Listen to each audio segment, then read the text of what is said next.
नमस्कार दोस्तों, आज एक कहानी सुनाऊंगी जो कि रिंकू के साथ कुछ हुई पूरी कहानी बोलूंगी। वीडियो पूरी देखिए और चैनल को सब्सक्राइब करो और मज़ेदार कहानी में जुड़ जाइए। हेलो, मेरा नाम अंजलि है। मैं 25 साल की हूँ और मेरी फिगर ऐसी है कि लोग बस देखते रह जाते हैं। कमर पतली, कदम मध्यम और वो मुस्कान जो दिल चुरा लेती है। मेरी आंखें बड़ी बड़ी हैं जो कभी कभी शरारत से चमक उठती हैं और मेरे बाल लंबे काले जो हवा में लहरात आते हुए किसी को भी मद्दोश कर दें। मैं एक छोटे से गांव में रहती हूँ जहाँ सब एक दूसरे को जानते हैं और ज़िंदगी धीरे धीरे बहती है।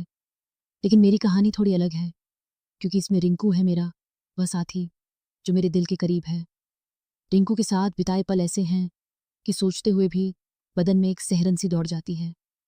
मैं आपको अपनी पूरी कहानी सुनाती हूँ, धीरे धीरे, जैसे कोई दोस्त अपनी सहेली को बता रही हो। शुरू से शुरू करती हूँ ताकि आप सब समझ सकें कि कैसे सब कुछ हुआ।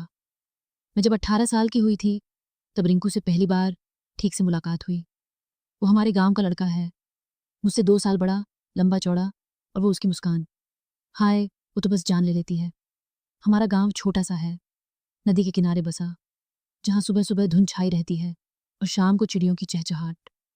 रिंकू का घर मेरे घर से बस 2 गलियां दूर है। बचपन में हम खेलते थे, लेकिन बड़े होने पर बातें अलग हो गईं। एक दिन गांव के मंदिर में पूजा थी। मैं वहां साड़ी पहनकर गई थी, लाल रंग की, जो मेरे बदन पर ऐसे चिपकी थी जैसे कोई गले लगा रहा हो।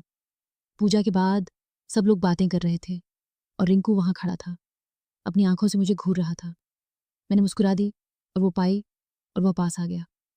अंजलि, आज तो तुम अलग ही लग रही हो, उसने कहा। उसकी आवाज़ में वह गहराई थी जो दिल को छू जाती है।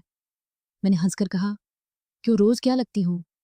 वो बोला, रोज़ भी अच्छी, लेकिन आज तो बस कह नहीं सकता। उसकी बातों में वो मिठास थी जो थोड़ी शरारत वाली लगती थी। हम वहाँ खड़े बातें करने लगे, मंदिर की सीढ़ियों पर।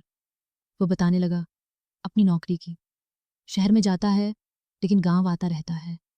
मैंने अपनी पढ़ाई की बात की, कैसे मैं घर पर ही सिलाई का काम सीख रही हूँ। बातें करते करते समय निकल गया और शाम हो गई। वो बोला, चलो मैं तुम्हें घर छोड़ दूँ। मैंने हाँ कह दी क्योंकि रास्ता अंधेरा था और उसके साथ चलना अच्छा लग रहा था। रास्ते में वह मेरे कंधे से सटकर चल रहा था जैसे कोई बहाना ढूंढ रहा हो। मैंने सोचा, ये क्या हो रहा है, लेकिन दिल में एक मीठी सी गुदगुदी हो रही थी। घर पहुंचकर वो बोला, कल मिलते हैं। मैंने मुस्कुरा दी। अगले दिन सुबह मैं घर के आंगन में कपड़े सुखा रही थी। गर्मी थी और मेरी चुन्नी सरक गई थी। तभी रिंकू आ गया, हाथ में कुछ फल लेकर। ये तुम्हारे लिए, वो बोला और मेरी तरफ देखकर मुस्कुराया। मैंने लिया और हम आंगन में बैठ गए। वो बताने लगा गांव की पुरानी कहानियां, लेकिन उसकी नज़रें मेरे चेहरे पर टिकी थी।